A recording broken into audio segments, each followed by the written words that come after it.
Muy bien, bienvenidos a todos.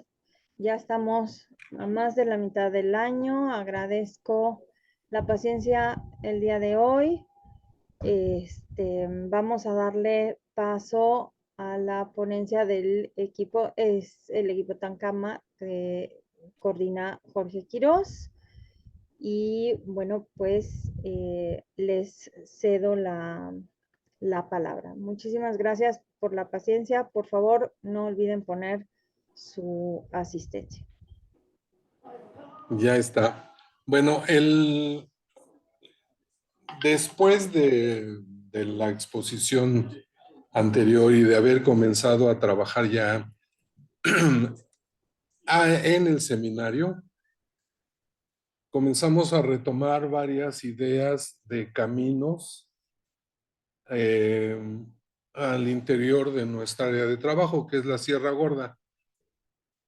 La motivación fue precisamente esto, el seminario, y comenzar a ampliar lo que sabíamos referente a los caminos que hay al interior de la sierra.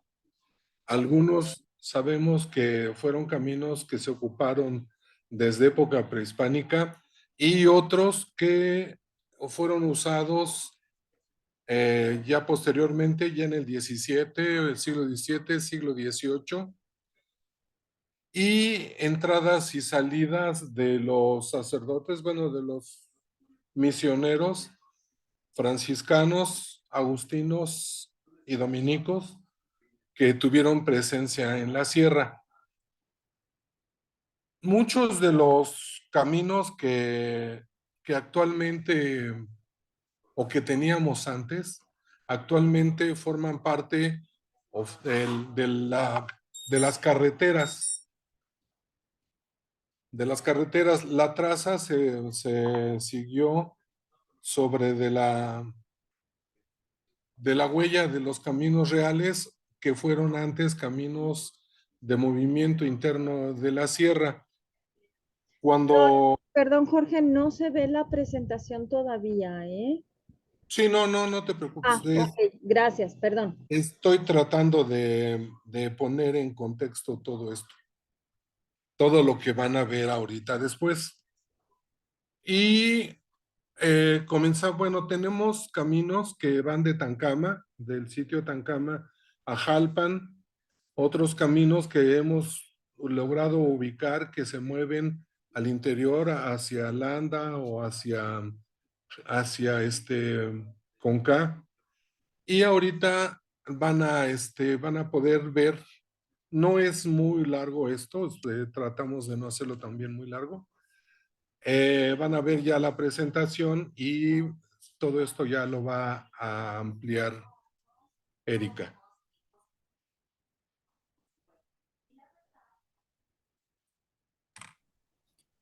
Bueno, ya se ve la presentación, ¿verdad?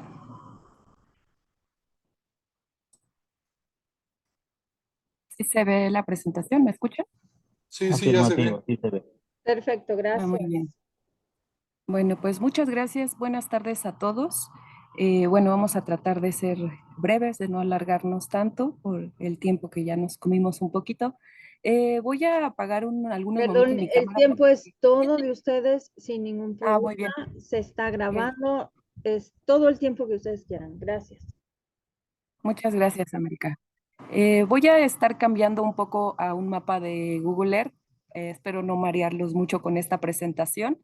Y voy a también apagar un poquito mi cámara para que no haya ningún problema de conexión. Pero bueno, y no sé si ya cambió la diapositiva. Sí.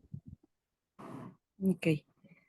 Bueno, como decía el arqueólogo Jorge Quirós, gracias a estas intervenciones que hemos tenido en el seminario de caminería, pues tenemos como uno de los fines ha sido encontrar estas rutas de entrada y salida en la Sierra Gorda.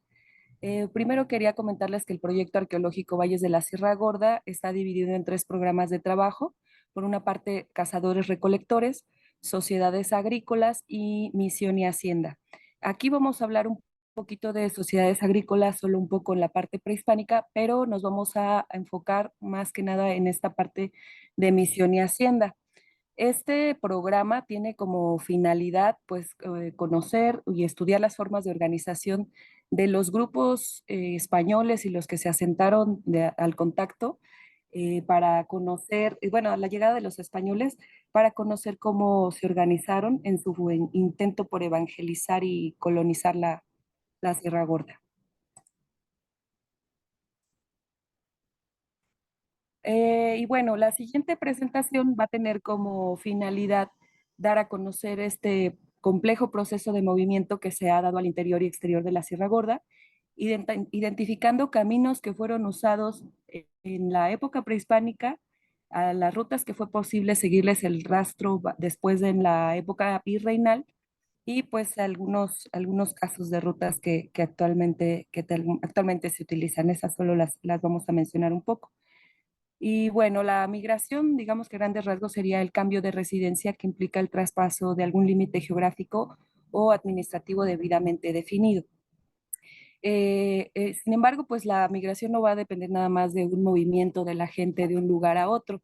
En la época prehispánica o en el México antiguo han sido frecuentemente abordados por la arqueología todas estas rutas, esta migración o desplazamiento de las poblaciones a partir de fuentes históricas, de influencias estilísticas en la cerámica o en la arquitectura.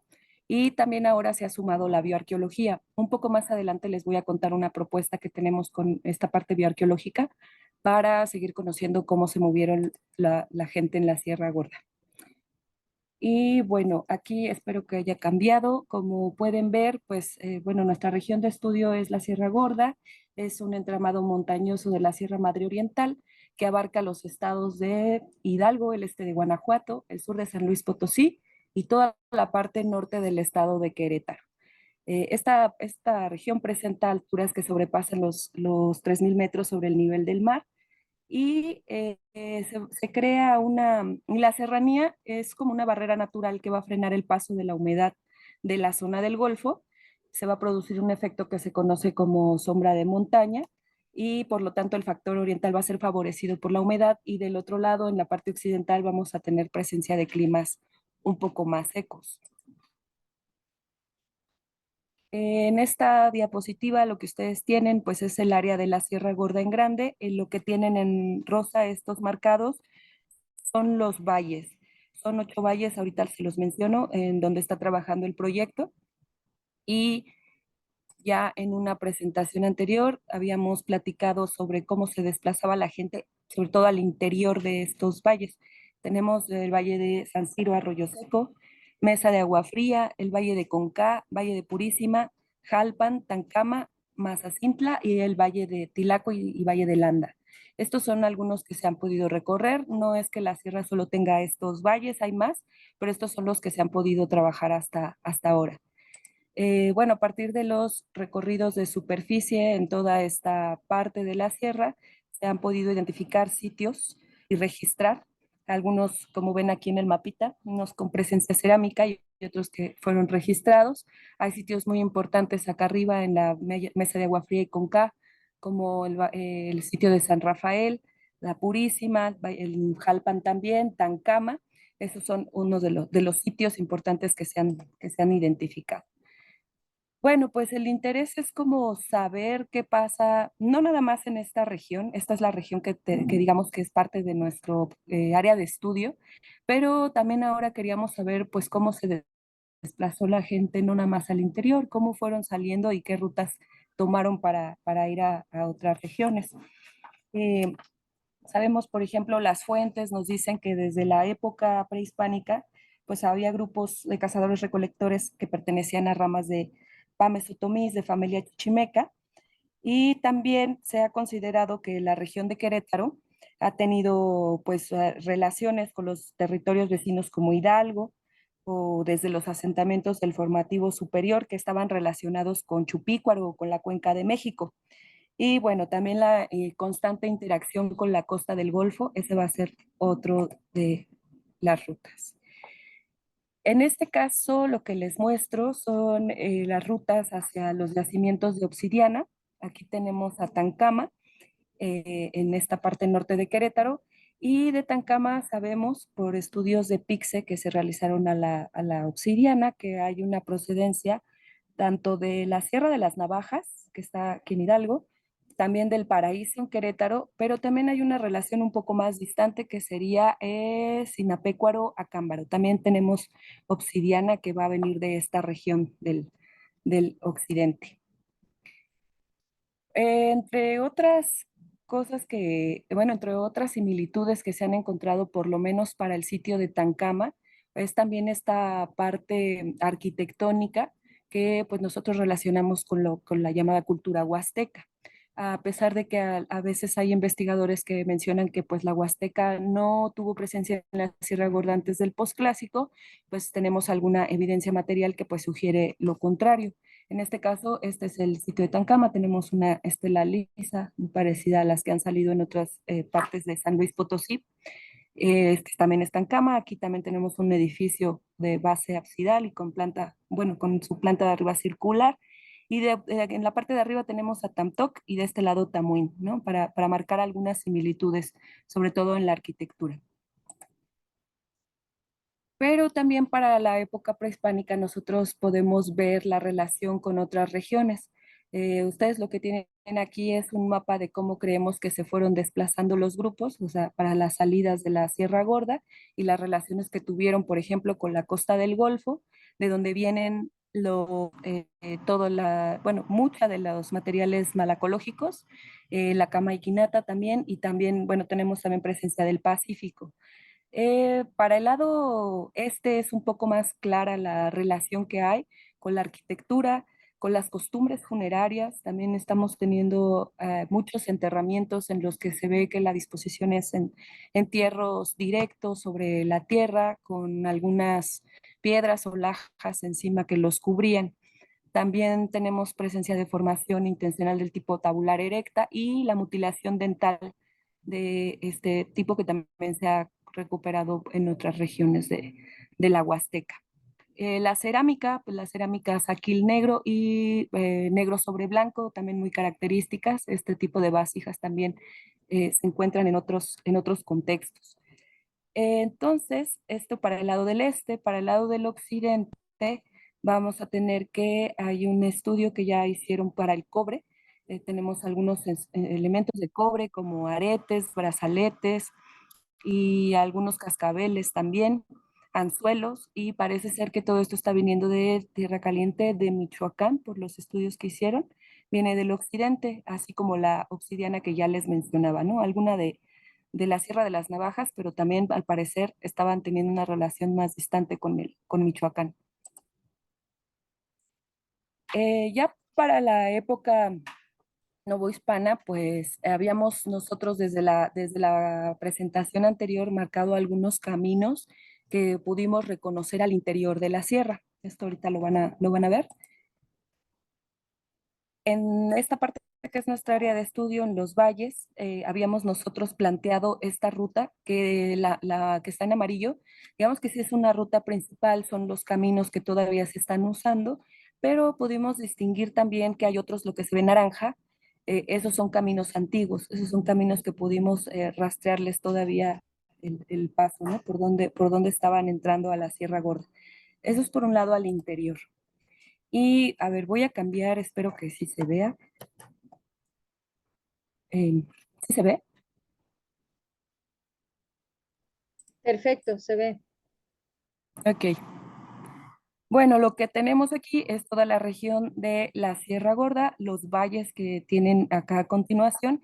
Y primero les quisiera ir mostrando como este desarrollo que tuvieron los novohispanos cuando llegaron.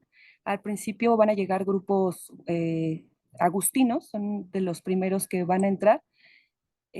Y les voy a mostrar. Mm,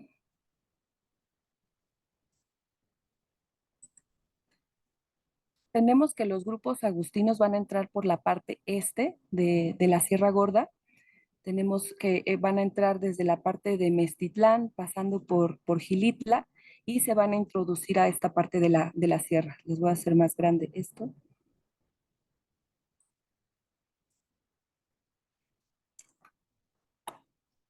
Eso es por un lado con los agustinos, ellos van a hacer una trascendencia que viene desde Hidalgo, Actopan, Ixmiquilpan, pero ya una parte importante que se menciona mucho más adelante en las relaciones es la relación de Mezquitlán y lugares como Gilitla, Chapulhuacán, que van a ser muy importantes para los asentamientos de los agustinos y las misiones que ellos crearon. Por ejemplo, en este caso tenemos el acercamiento a la región de Gilitla. Esta es una parte pues muy importante en la que llegaron y también por el conflicto que tuvieron aquí. Del lado derecho tienen el antiguo convento agustino de Gilitla. Este convento pues sufrió varias veces los ataques de los jonases porque, bueno, sabemos que eran el grupo que se encontraba en la sierra de los más aguerridos y los que más se resistieron a la congregación de los misioneros. Entonces, sufrió varias veces de incendios sobre todo. Pero bueno, esta va a ser una región importante. Ahora les voy a mostrar.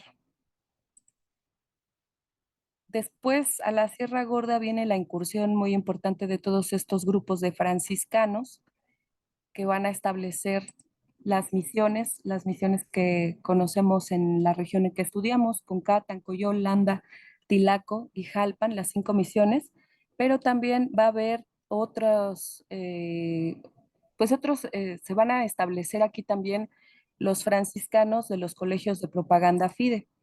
Si se dan cuenta, quizá también tienen una entrada un poco más por el este, pero ellos ya se meten un poco más a la Sierra Gorda.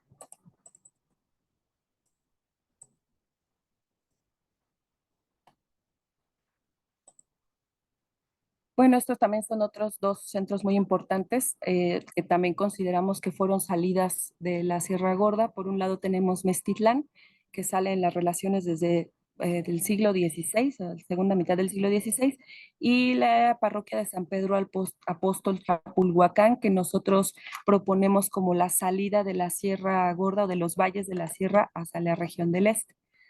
En este caso, les voy a mostrar primero a los dominicos y luego ya les muestro las rutas que hemos planteado. De color verde, ustedes van a ver dónde se establecieron los dominicos y como pueden observar, ya tenemos otra región de contacto, ¿no? Al final, ellos van a ser los que entran al final. En algunos textos menciona que pues tuvieron que acomodarse en las regiones donde todavía no había congregaciones para asentarse. Entonces, de alguna manera van quedando un poco alrededor o al margen de la Sierra Gorda, no penetran tanto, pero sin embargo va a haber puntos muy importantes como Aguacatlán para la salida de la sierra o también Jichú. Y les voy a mostrar ahora las rutas que hemos planteado.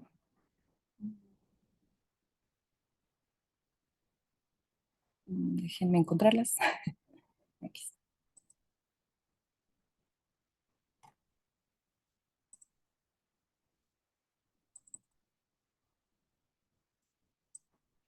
Ya teníamos pues un conocimiento más o menos de cómo se desplazaba la gente al interior, pero por ejemplo esta línea que ven Erika, aquí, pues, seguimos en los conventos, bueno, en la imagen, en las 2 imágenes, no se han movido.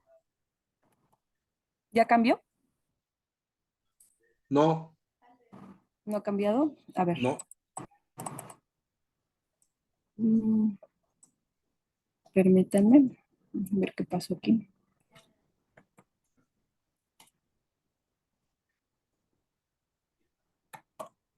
¿Ya cambió? no.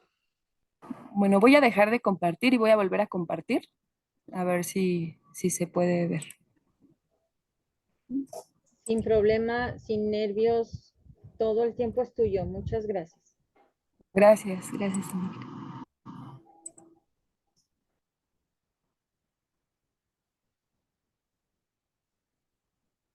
Aquí ya pueden ver el mapa. Sí,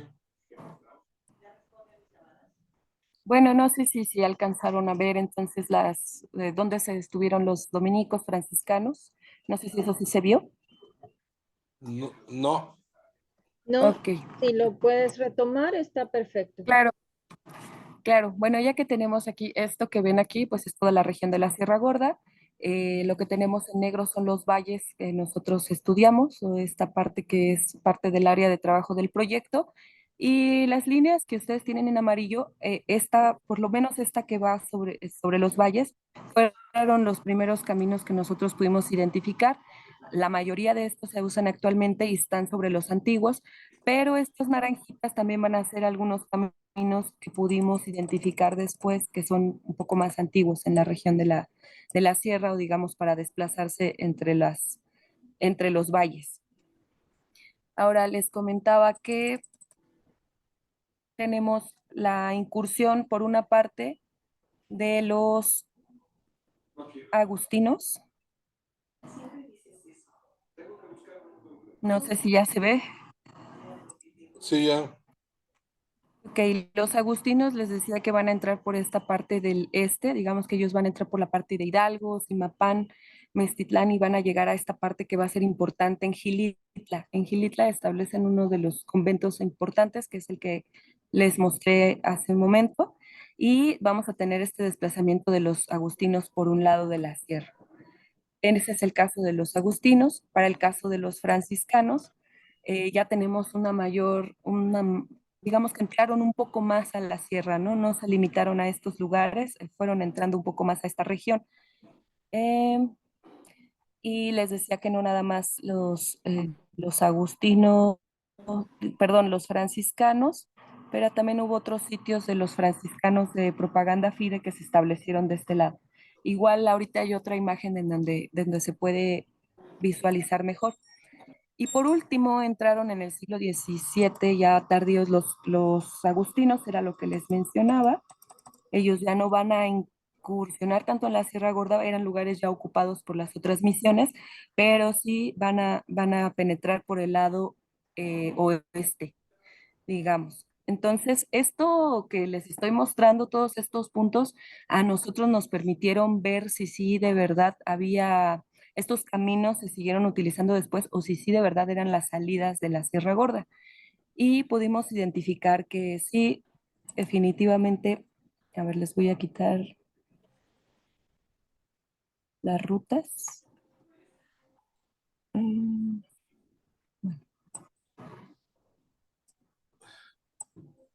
Y lo que vamos a tener de este lado, aquí pues pareciera, ¿no? Que solo es pues unas líneas ahí continuas, pero es la manera que nosotros tuvimos, digamos, más fácil para saber cuál era el desplazamiento. Hay algunos caminos que todavía más adelante, pues todavía nos falta por corroborar, sobre todo hacia la región de Zimapán, la región de Río Verde. Pero lo que pudimos observar es que además de estos caminos internos, para salir de la Sierra Gorda están usando por lo menos tres muy principales, ¿no? Para salir hasta lo que ahora sería el estado de Guanajuato, la frontera sería por Jichú, perdón. Este sería por este lado. Si vemos algunos de los asentamientos importantes de los dominicos, se asentaron aquí en esta parte, sí siguieron, bueno, más bien continuaron usando estos caminos después de los dominicos. Por su parte, para el este, la otra región es Gilitla, pero encontramos esta ruta hacia Chapulhuacán. Entonces sabemos que también de la sierra se puede salir por Gilitla hacia Chapulhuacán y de ese lado dirigirse más hacia el este. Por otra parte, también en esta región más cerca de Landa, lo que tenemos es que, Jalpan, perdón, es que tenemos otras salidas, otra salida por Aguacatlán, que también es uno de los puntos importantes donde se asentaron los dominicos. Y por otra parte, este es un camino que apenas estamos siguiendo, pero nos parece importante porque también Pácula también fue uno de estos centros importantes para en este caso, para los agustinos. Entonces, hay un camino que lleva desde aquí hasta Zimapán. Bueno, no sabemos si exactamente era ese mismo camino, pero es muy probable. Ahora actualmente, por ejemplo, en la región de Ixmiquilpan, que sería un poquito más abajo, sigue bajando gente de la sierra a llevar comercio, sobre todo los lunes de tianguis, sigue viniendo gente de esta región. Entonces, lo que podemos observar es que este movimiento se sigue, este movimiento poblacional, pues se sigue viendo en la actualidad. No sé si ya cambió, le cambié a la presentación, a las imágenes. No está el mapa. A ver.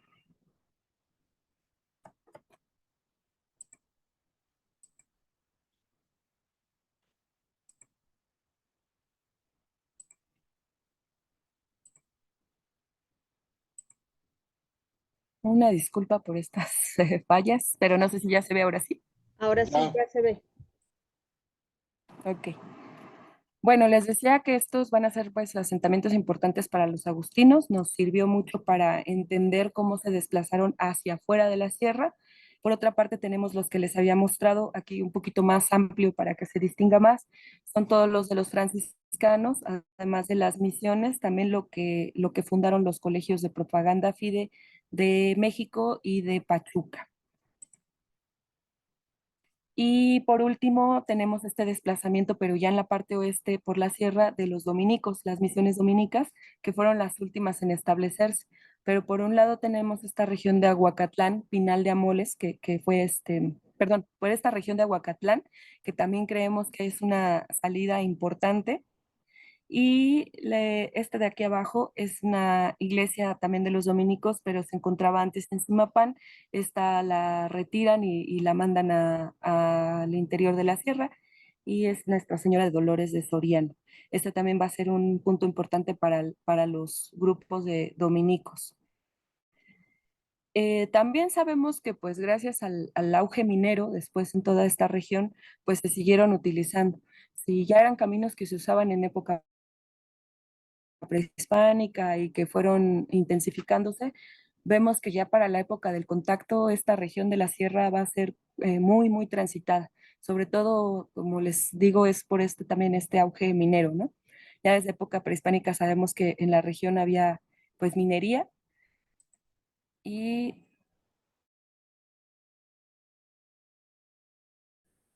a ver, ¿sí se ve? ¿Sí cambió? Sí, se ve. No sé si cambió la imagen. Bueno, ok, gracias. Bueno, lo que les comentaba entonces es que ya haciendo como entrando por el lado este, incursionando, perdón, a la sierra por el lado este, a los franciscanos que van a venir tanto del este como del centro de México, y el desplazamiento de los agustinos pues se va a dar por la región oeste y integrándose un poco a la sierra, aunque no penetrando por completo. Ahora, esas son pues las entradas, un poco las salidas, pero ¿cómo era también la salida de la Sierra Gorda, ¿no? Hay un primer planteamiento que está retomado de Michelet, de Dominique Michelet, que es los caminos que se siguen, pero por los ríos o por los cuerpos de agua. Entonces ellos plantean que aquí hay algunas salidas de la sierra por estos cuerpos de agua o estos ríos. Y esto es, bueno, la propuesta que tenemos nosotros. Por un lado, es importante esta salida hacia el este, Gilitla. Todavía no hemos llegado como a la región propiamente huasteca del posclásico. Todavía no estamos ahí, pero bueno, que creemos que fue una ruta, una salida hacia la Huasteca y también a la costa del Golfo. Tenemos la de Gilitla por Chalpulhuacán, la otra que hemos ya identificado para Zimapán, otra importante que es Arteaga. Digo, en ese entonces no teníamos los límites o las fronteras de los estados actuales, pero también sabemos que podían salir hacia Guanajuato y posteriormente hacia Michoacán, también por el lado de Jitlú. Esto es como la propuesta que nosotros hacemos sobre estos caminos. Y todavía falta como desplazarnos un poquito más lejos para saber qué tanto se desplazaron estos grupos. Ahora tenemos una propuesta de investigación para conocer la residencia y migración en la población de Tancama. Esto es más, pues, más para la época prehispánica, Pero pues para nosotros era importante saber cómo fueron las relaciones de la gente de Tancama, sobre todo por esta pues similitudes que vemos en la evidencia material con otras regiones, tanto de la costa como del occidente. También sabemos que pues había grupos otomís o que también estuvieron en contacto, pero sobre todo lo que nosotros vemos es que va a haber una relación pues digamos más o menos horizontal hacia la costa y hacia el occidente. Entonces, para definir todo esto, lo que nosotros vamos a hacer es un análisis de isótopos estables. Los isótopos van a permitir, son otra herramienta que permite conocer la migración y la residencia de las poblaciones antiguas. En este caso nos preguntamos quién es la población de Tancama. ¿Son todos de origen local? ¿Hay alguna diferencia en los accesos a los recursos según su origen? Si es gente de la Huasteca y si es posible identificar diferencias en la alimentación. Bueno, digamos que un plus que tienen los isótopos de oxígeno es que también para conocer desplazamiento o dónde vivían las poblaciones, usamos los isótopos de oxígeno, pero también se pueden usar los de carbono para conocer alimentación. Entonces, por eso incluimos en este caso la alimentación. Y esto va a estar pues basado, digamos que en la premisa, yo creo que han escuchado esto de eres lo que comes. Es algo por lo que se basan los isótopos. De alguna manera todo lo que comemos, todo lo que ingerimos y el agua que bebemos llevan una huella isotópica que se va a quedar marcada en nuestros huesos y en nuestros dientes. En los dientes se va a conservar la información de los primeros años de vida y en los huesos la de los últimos años. Es decir, que al comparar nosotros con hueso y diente de la misma persona, vamos a tener dos momentos, la niñez y la edad adulta. Por tal motivo podemos decir, bueno, esta persona que murió en Tancama tiene una huella que es una huella local, si es de esta región, en sus dientes. Eso quiere decir que nació aquí. Pero si la huella de sus huesos es de otra región, quiere decir que pasó los últimos años de su vida en otro lugar. Por eso podemos inferir el desplazamiento o la migración de las poblaciones. Asimismo, hay una, pues otra propuesta del arqueólogo Quirós que menciona que probablemente Tancama esté funcionando como una necrópolis, es decir, como un lugar para los muertos, y los isótopos nos ayudarían un poquito a saber si esto es así, o sea, si de verdad pasó esto y hay gente que se está desplazando a otras regiones, pues lo más probable es que esta misma gente regrese a enterrar a sus muertos a su lugar de origen y esto va a ser posible conocerlo con los isótopos. Este es un proyecto que queríamos empezar este año, pero pues ustedes saben que la falta de presupuesto y todas esas cosas nos limitan un poco. Pero ya empezamos a trabajar y tenemos ya algún convenio con universidades para empezar a hacer este trabajo. Ahora, también es posible con isótopos nitrógeno, es decir, si se reconoce esta huella en los huesos, conocer o determinar la dieta que estaban consumiendo. Y podemos distinguir entre dieta marina o dieta terrestre y el nivel de la cadena trófica en la que se encuentra. Es decir, si estaban comiendo pescado, a lo mejor van a salir en un nivel más alto, si estaban comiendo conejo o algunos animales de tierra, pues van a salir en un nivel más bajo, pero por eso podemos distinguir. Y también se puede distinguir el tipo de plantas que estuvieron consumiendo. En este caso, nosotros tenemos tres clasificaciones de plantas que se van a dar a partir de la forma en cómo las plantas llevan su proceso de fotosíntesis. Y vamos a distinguir tres tipos, C3, C4 o CAM. Las plantas C3 son la mayoría de los arbustos, la mayoría de las plantas que consumimos. En las plantas C4 está incluido el maíz, está incluido el amaranto, el frijol. Podemos saber de este tipo de plantas también, si estaban consumiendo. Y las plantas CAM, digamos que es una combinación entre los procesos de fotosíntesis de las dos anteriores y estas van a ser más cactáceas. Por ejemplo, aquí vamos a saber si hubo consumo de agave, por lo tanto de pulques y de caña o plantas que son un poco de climas más secos. Y esto lo vamos a poder definir a partir de la comparación entre el hueso y el diente de la misma persona. Y bueno, pues es una parte todavía de la época prehispánica, pero créanos que sí nos ha servido mucho para conocer el desplazamiento a través del tiempo. desde que llegaron los primeros grupos, luego ya con la incursión de los españoles y posteriormente, bueno, a la actualidad, ¿no? En la actualidad sabemos que siguen llegando grupos a esta región, por lo menos a Ixmiquilpan siguen bajando grupos de otros lugares pues a vender sus bienes. Y también pues la migración, pues les decía al principio, pues que no solo es un movimiento de gente, ¿no? Creo que también es un proceso muy importante, un proceso social, en donde también vamos a ver la, pues el traslado de ideas, de costumbres, de algunas otras cuestiones más ideológicas y no necesariamente pues es solo el movimiento de bienes. Creemos que pues pudo llegar más allá. No sabemos si gente del Tancama, por ejemplo, se estaba casando con gente del occidente o venían o tenían alianzas con gente de la Huasteca. Eso es lo que queremos saber con los isótopos. Y bueno, esta es nuestra propuesta.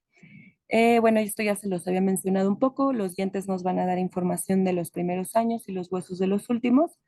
Y el carbono y el nitrógeno sirven para conocer alimentación y con el oxígeno y el estroncio vamos a conocer la residencia.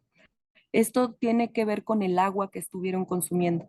Igualmente que con los alimentos, en el agua se queda una huella que se va a quedar en los dientes y esa es una huella del lugar en donde vivía la persona. Tiene que ver con la altura sobre el nivel del mar en donde vivían. Entonces ya a partir de esta huella vamos a saber si eran de la región o no. Y también el estroncio permite lo mismo, nada más que este es a partir de la tierra o del suelo donde vivieron los individuos. Y bueno, por ahora esta es la propuesta. Hubiéramos querido ya presentarles datos más concretos, pero esperemos que en otra sesión de caminería ya podamos integrar estos datos y establecer otras rutas o alguna otra cuestión con el intercambio. Em, no sé si se me olvida algo, Jorge, o alguna otra cosa que quieran agregar. Con respecto a los posibles lugares de salida de la sierra por los Ujú, ríos, que debieron de haber servido también para entrar o para salir, tenemos ujú. una posible ruta del Pánuco hacia adentro, siguiendo el Pánuco, luego Río Verde y luego ya llegando a la sierra. La otra sería hacia Guanajuato, eh, por el río Conca, da vuelta hacia el oeste. Yo creo, bueno, en las cartas aparece como río Beatriz Braniff, el de Carabino, el de Morales,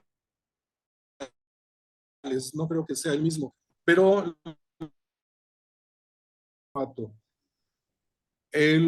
la otra salida sería como en algún momento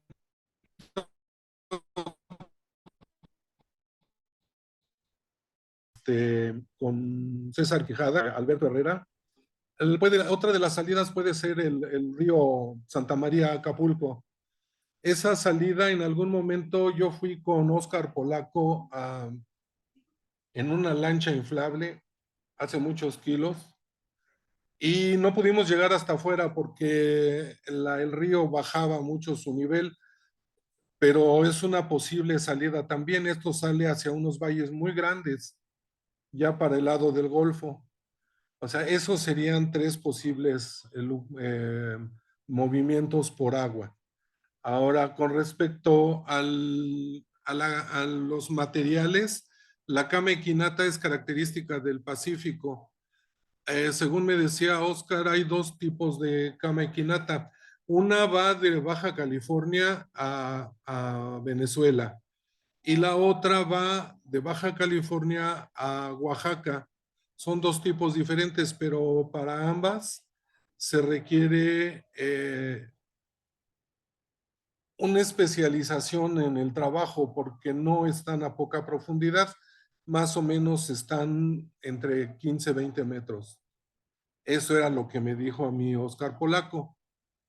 Eh, en cuanto a características de los materiales también, los aretes que están viendo, que según esto no son aretes sino pendientes, son de cobre arsenioso o algo así, cobre arsenioso. Las 3 piezas que están del lado izquierdo abajo, que son de cobre, y esto viene de Michoacán.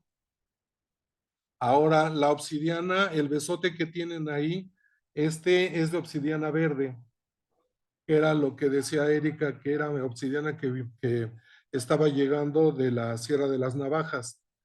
En cuanto a las características de los anillos que ven ahí en el Golfo de México, el tocado que tienen, bueno, él es un cono huasteco que tienen en la cabeza. También es otra característica que bueno, nos está llegando del Golfo. La vasija negro sobre blanco que está arriba es un tipo cerámico muy, muy huasteco. Lo tienen reportado para el posclásico, pero nosotros en Tancama, que es en donde se le localizó, no tenemos posclásico, nosotros llegamos nada más a 750. Y el saquil negro, pues el saquil negro viene de la Huasteca. Esos son los materiales que pueden apreciar ahí. En cuanto a la presencia o a la participación con la Huasteca, Lorenzo Ochoa en algún momento nos dijo que estábamos chiflados. Luego le enseñamos cerámica y dijo que pues sí, pero un tepalcate no hacía una relación. Luego vio la arquitectura y pues dudó un poquito, pero no estaba muy convencido. Hasta que le enseñamos varias estelas lisas y entonces dijo, sí, somos huastecos. Entonces, esto es parte del trabajo que hemos estado haciendo, el trabajo que han visto ahí en 8 valles es muy poco. Esperamos que en algún momento nos den chance de seguir trabajando porque son valles paralelos. Entonces, ahorita la intención sería seguir bueno, hacer el recorrido en el valle que sigue hacia el este y, bueno, ver qué características tiene y qué materiales hay. Este valle que está al este, se fundó un pueblo de españoles en el 18 que fueron mandados para allá pues por orden del virrey, porque se habían establecido a un lado del sitio de nosotros, el sitio Tancama, bueno, habían decidido ahí instalar su pueblo de españoles, porque realmente queda a 8 kilómetros de la sierra de Jalpan y estaba cerca, pero estaba en las tierras de la misión de Jalpan y los sacaron de ahí. Este valle nos han dicho que tiene presencia de casitas o de lo que fueron algunas casas de los españoles que se instalaron ahí. A mí me gustaría saber por dónde estaban entrando y saliendo, entonces, pero eso será para pues para otra entrada a la sierra más adelante. El que sea una necrópolis, pues no se me hizo feo de que fuera necrópolis. Te puedes decir Ciudad de Muertos, si quieres, en lugar de necrópolis. Ahora me regañaron porque me dijeron que necrópolis no era, que fuchi fuchi. Pero tenemos más de 100 entierros recuperados, que es lo que va a ser el material de trabajo de la propuesta que les mencionó Erika. Y estos los tenemos en tres niveles diferentes con 3 posiciones de enterramiento diferentes.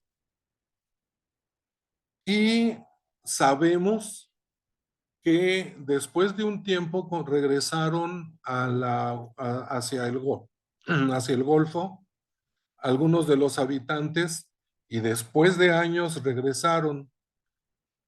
porque muchos de los materiales que tenemos estaban en el escombro, eran partes de osamentas con una ofrenda y estaban en los escombros.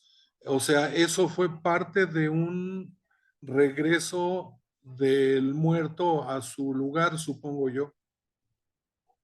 Algo así como Lubina, ¿no? Regresando a donde estaban los muertos. Ese es el asunto.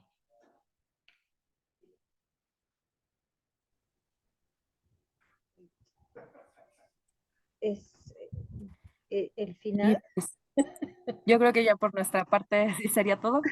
Muchas gracias a todos por su atención. Muy bien. Tan, tan. Muchísimas gracias a ustedes. Reitero, gracias por la paciencia. Si quitamos la presentación, por favor, para que podamos pasar a la sección de dudas y preguntas. Yo agregaría a la cuestión de necrópolis, pues es una palabra aceptada en nuestro diccionario en la lengua española y es correcta, nada más sería para agregar otra palabra, pues cementerio, ¿no? Sería panteón, cementerio, necrópolis, todas están aceptadas. Pasamos, no sé si hay manitas levantadas, por favor. Dudas, comentarios, preguntas. Nadie toma la palabra. En lo que toman César, por favor, gracias.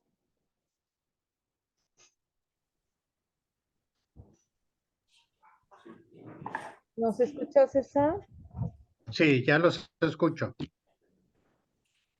Se me hizo muy interesante la propuesta de los isótopos, pero sobre todo lo referente a que en los dientes se quedaba, si entendí bien, como el lugar donde había nacido, o sea, donde se había criado la persona, y en los huesos donde ya había tenido la vida adulta, ¿sí? ¿Qué pasaría si, por ejemplo, en el caso de Tancama, un individuo tiene los isótopos de la región de Tancama como adulto, pero en los dientes aparece lo de otro lugar? O sea, si nació en Tancama y murió en Tancama, deben de coincidir los dos análisis, los de los dientes y los huesos. Pero si nada más los de los adultos, los huesos coinciden con la región de Tancama y la de los niños, o cuando era niño esta persona, perdón, resulta de otra región que no se haya estudiado, que no, o sea, estamos proponiendo que esa persona llegó a Tancama de un lugar que desconocemos hasta el momento. Se me hizo muy interesante y como arqueólogo pues no sabía pues de esta posibilidad de que al utilizar los dientes o al utilizar los huesos largos podía darnos dos versiones del mismo individuo, de cuando es joven y cuando es adulto. Y eso sería mi comentario.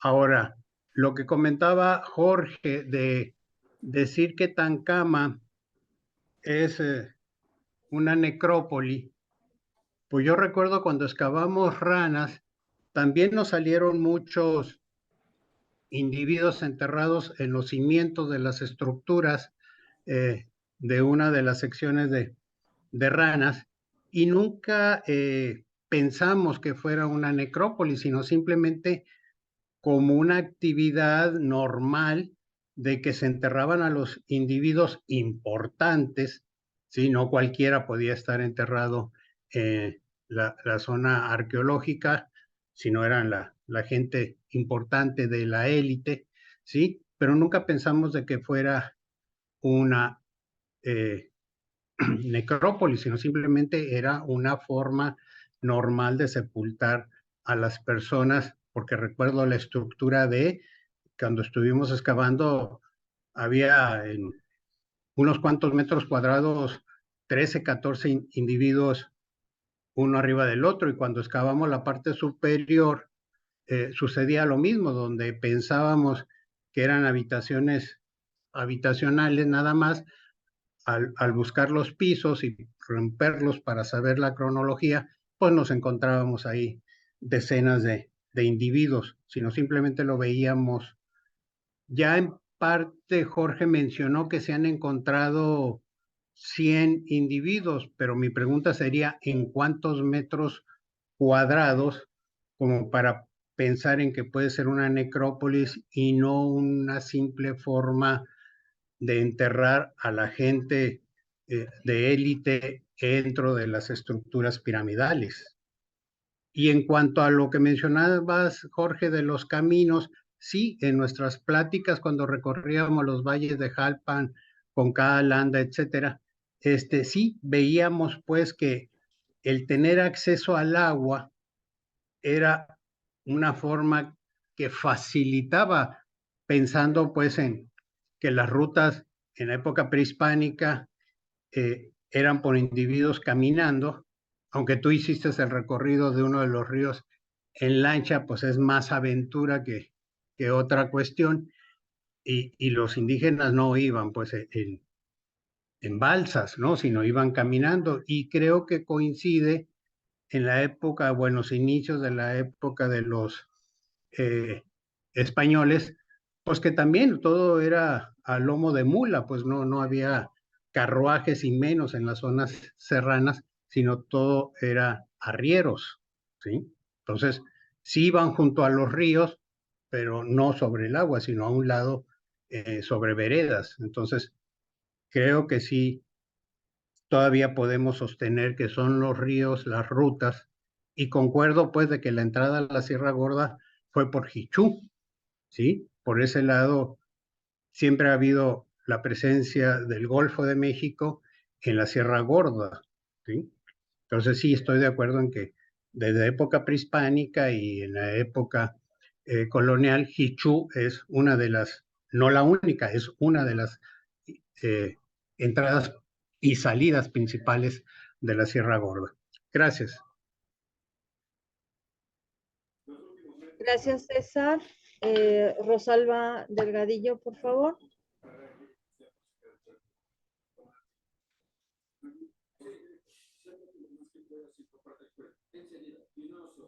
Rosalba, ¿nos escuchas? Bueno, mientras lo que hicimos con Oscar Polaco del el recorrido en una lancha de estas inflables de Zodiac, le decían ellos, encontramos de las adjuntas como a unos 8, 10 kilómetros un embarcadero. Bueno, ahí podría ser una evidencia de que también estaban moviendo por agua. Y en Río Verde, el sitio de Río Verde, de San Rafael, también encontramos un posible embarcadero. Esto tiene que ver con la inundación de una laguna que se llama Laguna de Patos, pero todavía estamos en el proceso de estudiar todo esto en cuanto al movimiento por agua. En cuanto a la otra... se me fue la onda. En cuanto a los muertos, ¿cuántos entierros hay? El sitio tiene 3.6 hectáreas y sí, definitivamente en las estructuras hay entierros, muchísimos, muchísimos. No es uno ni dos. En la estructura 17 fueron como 12 o 13, pero además también en las plazas y en los desplantes de las escalinatas tenemos entierros, más los que se pueden encontrar en el escombro de las estructuras. Se ve que mueven un poco de las piedras, hacen un hueco ponen ahí los huesos que llevan, los tapan, dejan la ofrenda y los vuelven otra vez a tapar, inclusive con algunas piedras. ¿Qué otra cosa? Creo que eso era todo. Ahora no sé qué, Rosalba, qué quieras saber. Rosalba, no. Perdón, sí, buenas tardes a todos. Sí, ya pude activar mi micrófono. Bueno, pues como siempre, muy interesantes las ponencias de este seminario. Se ve que es un trabajo de muchos años. De cierta manera, ya César hizo algo de las dudas que me surgieron también con estos estudios de laboratorio que pueden llegar ya a determinar las dietas y de ahí hasta la movilidad de ciertos grupos. Eh, yo ahora, bueno, otra cosa que quiero yo preguntar es, en los mapas marcan los caminos, pero no tienen imágenes de los caminos como están hoy en día. Ya están pavimentados, son de terracería, son veredas. ¿Cómo son estos caminos que nos... Algunos de los caminos, como el que va de Tancama a Jalpan, es una vereda, unos 4 o 6 metros de ancho, son 8 kilómetros, serían 2 leguas. No está lejos, ese todavía lo siguen usando. En algunos otros lugares también hay caminos así que son iguales. Y tenemos algunos que estaban marcados como caminos reales, pero los aprovecharon para seguir la cota y seguir un lugar que ya estaba nivelado más o menos para meter la carretera. Y muchos de estos están bajo la carretera actual. Ujú. Sí, Los puedes gracias. seguir en Y otra tramos. pregunta, de estos... Ajá. Sí, gracias. Y la otra pregunta es, de estos enterramientos, ninguno corresponde a sacrificios, todos habrán sido de muerte natural, o si hay evidencia de que algunos fueron sacrificados. Pues eso habría que preguntarse la antropóloga física. Yo, No, por lo menos lo que yo he visto de la muestra, no hay marcas de violencia o que eran sobre todo a sacrificio o no sé, desollamiento o algo así, no se ven estas marcas, no las vemos. Sí han localizado los antropólogos físicos, sobre todo las antropólogas físicas, algunas lesiones o algún tipo de enfermedad o algunos rasgos incluso que parecen como epigenéticos o rasgos de la región, pero no hay marcas o no se ven las marcas de violencia. Y sobre todo cuando son enterramientos colectivos, no, son enterramientos colectivos, es decir, hay una diferencia entre los múltiples y los colectivos. En el múltiple sí interviene alguna cuestión violenta o que es de alguna muerte, pues, ¿cómo se dice? Como al instante, ¿no? Algo ocurrió ahí y, y tiene que ver más con alguna cuestión violenta, pero en este caso no, y los que se han recuperado en enterramientos colectivos, pues cada uno también presenta su ofrenda o tiene sus elementos, cosa que no creo que en un contexto de violencia pues fueran tan precavidos de poner todos estos elementos. Pero bueno, de lo que yo he visto, o lo que se ha visto en la parte bioarqueológica, no hay marcas de, de sacrificio. todas las cajas que están atrás de ella son huesos, son entierros. Poquitos. Sí. Y Pues muchas todavía hay gracias. muchísimos más. Sí, me imagino. Pues muchísimas gracias. Gracias, Muy bien. Rosalba. Gracias, Jorge. ¿Alguien más tiene dudas, comentarios al respecto? Solo quería hacer como... Pues yo nada más como, ah, bueno, tú primero y que a lo mejor es lo mismo. No, solo quería como precisar de los isótopos. Ya decían que si un individuo tiene en sus dientes, el origen en Tancama, pero también el hueso, definitivamente es que esta persona murió y nació y murió en la misma región. No quiere decir que dentro de su vida no se haya desplazado, pero lo que marcan sus dientes y huesos van a ser aproximadamente en los huesos son más o menos 10 años antes de la muerte y en los huesos tiene que ver con la formación del diente. Por eso se va a quedar la información de la niñez en el diente. Y sí, efectivamente, si tenemos a un individuo que conserva las dos marcas iguales, es de la misma región. Y si tenemos un individuo con marca en los dientes de otra región y en los huesos de Tancama, pues quiere decir que nació en otro lugar y llegó a morir a Tancama. Y también otra cosa que creo que olvidé precisar es que estos datos de isótopos, ya hay muchos, digamos que ya hay una base de datos en la República, se tiene que tomar una base de la huella local o la huella de la región. Primero se toman estos muestreos y ya luego se usan los restos óseos para saber si estas huellas coinciden. Entonces es por eso que es posible. Y bueno, esto con la cuestión de la migración, pero también la alimentación se va a estar marcando de esta manera. Hay algunas cuestiones como imprecisiones que se van a dar, por ejemplo, con los niños que están lactando, porque si se analizan estos dientes se va a ver que salen en niveles muy, muy, muy altos tróficos, lo que podría parecer que están consumiendo mucha carne. Sin embargo, esto tiene que ver porque se están comiendo a su mamá, o sea, están tomando la leche materna y esta es una carga fuerte isotópica. O sea, también es una manera de conocer hasta cuándo llegó la lactancia en los niños. Pero nada más era esa. Gracias.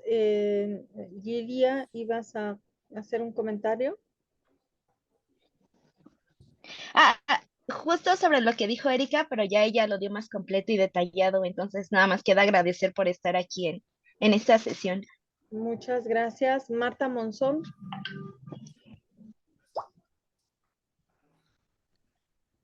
Hola, buenas tardes. Bueno, pues también muchas gracias por la presentación muy completa y también estas cosas de la nueva tecnología me encanta saberlas porque en mi época no existía toda esa posibilidad, ¿no? Entonces, yo que trabajé un poco migración, me daría mucho gusto conocer sus resultados para, pues para entender un poco más, como tú dices, no nada más con el resto material, sino con otros elementos para poder asegurar la migración. Y lo que le quería decir a Jorge es que sí, yo me hubieras invitado a ir a la lancha con Jorge Polaco porque yo he trabajado un poco la guerra del Pánuco, la que se da en 1522-1524 y Iztlizóchitl lleva a sus tropas a pelear contra Garay, conducidos por Sandoval, Gonzalo de Sandoval, y ellos insisten en navegar por el Pánuco. Ellos lo que quieren encontrar es el cruce del Pánuco a ¿cómo se llama? Al otro lado, al Pacífico.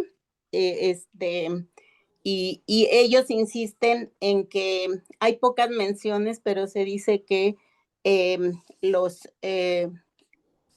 los indígenas que van con Iztlizóchitl, todos los que son ya ahora indios aliados en ese momento, insisten en que hay que navegar por el río para llegar más rápido hacia el Pánuco, ¿no? Entonces, lo que no se dice es en qué punto del Pánuco toman el río o cuál es, porque pues ellos van de Texcoco, de la Cuenca de México, y ellos no hablan como de esta conexión hasta que hablan del río Pánuco. Entonces, es muy posible que hayan caminado una zona y ya después haber tomado el Pánuco, pero esa parte no la dicen, nada más lo que dicen es, ellos insisten en que hay que usar el río Pánuco para cruzar al otro lado de México, ¿no? Entonces, yo digo que si insisten en que hay que cruzarlo es porque algo les dijeron los indígenas, ¿no? Así como en línea recta, pues no, porque sí se les cruza una pequeña, unas cuantas montañitas, pero de alguna manera bordear por otros lados, de pronto, ¿no? Esa mención no la he hallado en las fuentes, pero de que los ríos son navegables y el Pánuco lo parecía, sí, sí es muy buena idea. En algunas gentes ya de los viejos allá en la sierra, los de Landa de Matamoros, alguna vez platicando con ellos me decían que tenían la intención de meter un camino desde Amealco para meterlo a la sierra y desde ahí bajarlo hacia Landa de Matamoros, que estaría acortándoles el camino 2 horas.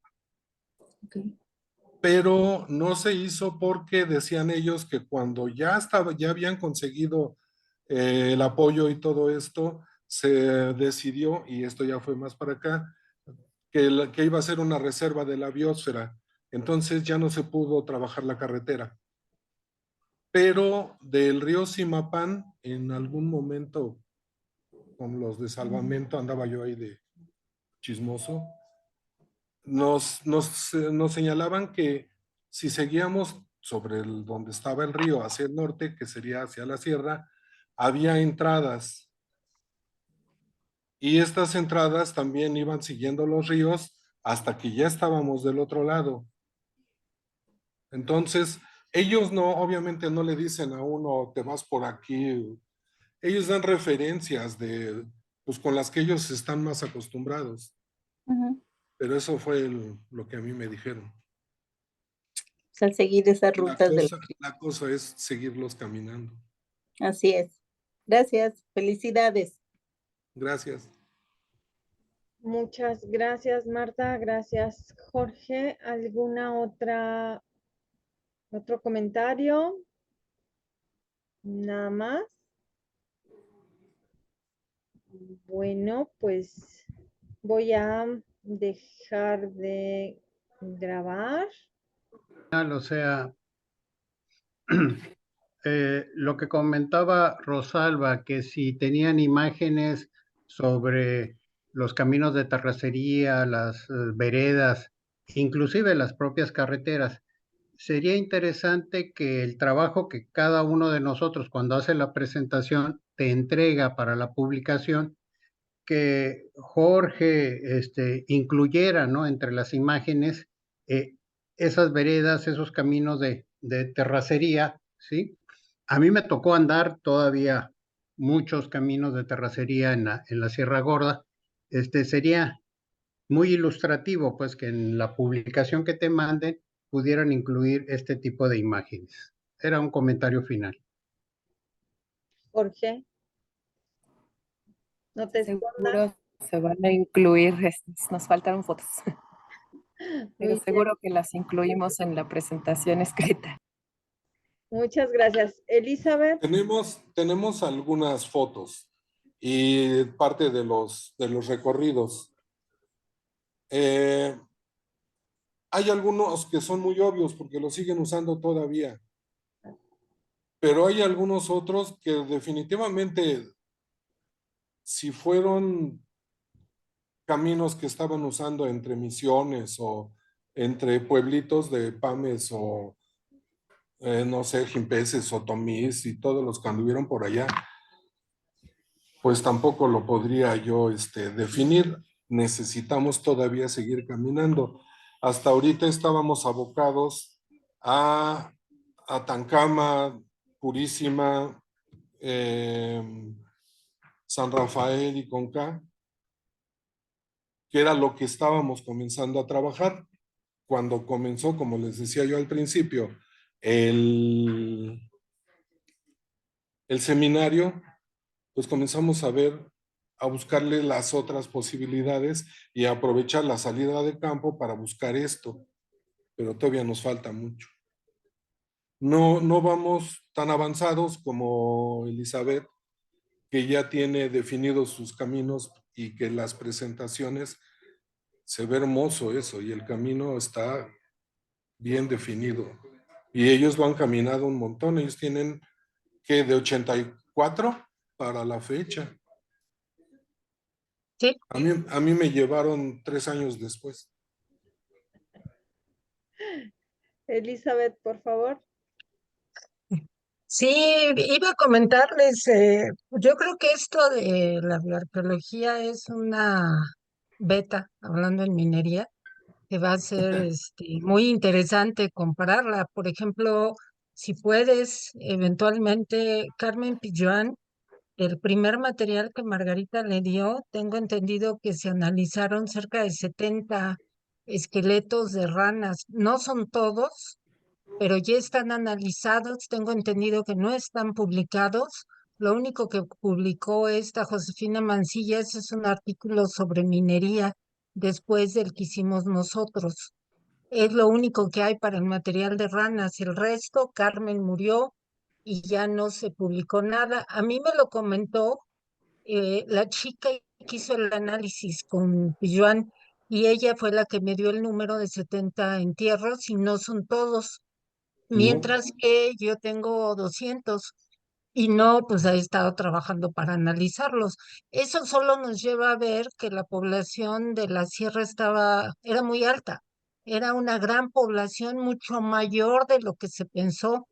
Y eso pues solo se responde por la profundidad histórica. Hubo un tiempo en que decían que la sierra solo tenía dos sitios y había vivido 200 años. Hoy vemos que es una profundidad histórica muchísimo mayor, hay muchos más sitios y hay mucha gente. Entonces, pues eso se va a notar. Y poco a poco, pues, lamentablemente, pues es una zona de pocos recursos, entonces avanzamos lentamente y se va a tener que esperar otro rato para llegar a un buen cúmulo de materiales. Y sí, pues llegamos, bueno, el año que entra cumplimos 40 años de andar caminando por allá. Felicidades, Jorge, felicidades. Profesora, ¿todavía sigue siendo Ranas más bonito que Toluquilla? Al revés, Toluquillo es más bonito que Ranas. Y como además, pues estuvo cerrado al público, no sé si sepan, el dueño lo tomó y lo acaba de entregar en diciembre y ahora pues está Vaya. sin, ya lo entregó, pero pues está todo, pues no ha tenido mantenimiento en 4 años y ahora pues tampoco tiene arqueólogo. Entonces no va a haber intervenciones, yo creo, hasta dentro de unos 3 o 4 años.